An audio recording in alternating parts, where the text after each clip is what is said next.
ang pagkamatay at pagkabuhay na muli ng Panginoong Hesus. Alam niyo ba, ito ang mabuting balita. Una Korinto 15, 1-4. Sabi ni Pablo, mga kapatid, ipinabahagi ko sa inyo ang Ebanghelyo, sa pamamagitan nito'y ligtas kayo, maliban kayo sa sumampalataya na walang kapuluhan.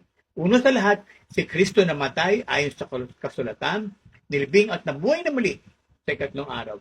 So, ito po yung pagtutubos ni Kristo. Yan ang mabuting balita. Ano ang mabuting balita? Ano yung pagkamatay, pagkabuhay na muli? Pag-aralan natin mula sa kasulatan, ano ang malalim na ibig sabihin? Nangyari nung araw na siya ay namatay na buhay na muli.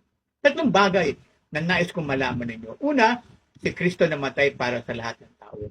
Pangalawa, inalis niya ang kasalanan ng sanlibutan ng hinain niya kanyang katawan. Number 3,